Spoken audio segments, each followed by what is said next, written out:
Resumindo a primeira lei de Newton. As leis de Newton são um dos principais assuntos da física. Nesse vídeo vamos estar entendendo um pouquinho melhor sobre a primeira lei, também conhecida como a lei da inércia.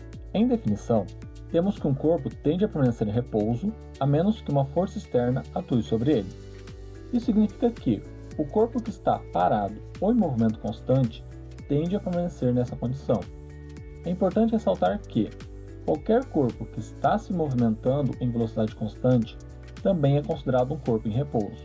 Essa situação é conhecida como o estado de inércia, onde um corpo só a deixa quando uma força externa fazer com que ela ganhe ou perca movimento.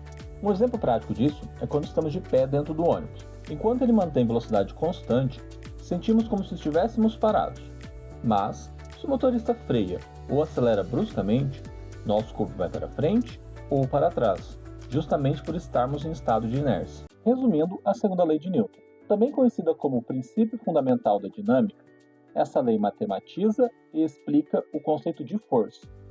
Segundo a física, a força é uma interação que pode garantir movimento ou deformação, sendo escrita a partir da seguinte relação: F é igual a ma. Força é igual a massa vezes a aceleração.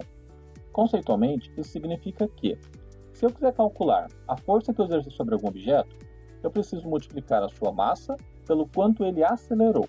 Em linhas gerais, quanto maior a massa de um objeto, mais força será necessária para empurrá-lo.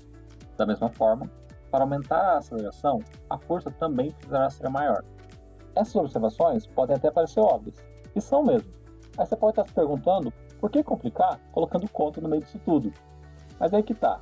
Ao matematizá-la, que a torna científica. Com os cálculos, podemos comparar e comprovar teoria com a prática, e com isso, fazer diversas aplicações em diversas áreas. Resumindo a terceira lei de Newton. Uma das leis mais populares, porém geralmente mal interpretada, a famosa ação e reação. Aqui a gente fala sobre a relação entre duas forças em estado de contato, uma com a outra. Em definição, temos que toda força de ação gera outra força de reação com mesma intensidade, direção, porém em sentido oposto. Tá, mas o que isso quer dizer? Sempre que uma força de ação for aplicada, ela irá gerar uma outra força de reação. Elas irão compartilhar a mesma intensidade, então se uma tiver 10 newtons, a outra também vai ter 10 newtons.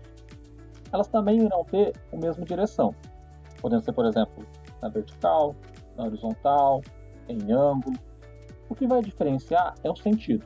Então, se uma está nesse sentido, a outra vai estar no sentido oposto. E é sempre bom relembrar que é uma relação de contato entre as duas forças. Pense em uma pessoa parada e em pé. Ela estará fazendo uma força no chão ao mesmo tempo que teremos uma força no chão com essa pessoa. Se calcularmos a força, veremos que ambas são iguais. A direção também é a mesma. O que diferencia é que temos a força de ação sendo feita do pé para o chão e a de reação do chão com o pé. Essa relação de forças está nos mais repletos exemplos de nosso cotidiano, podendo citar um simples caminhar ou até o lançamento de foguetes. E aí, deu para entender um pouquinho melhor sobre o conceito? Então aproveita, já segue o perfil para ver mais vídeos como esse. Valeu, falou!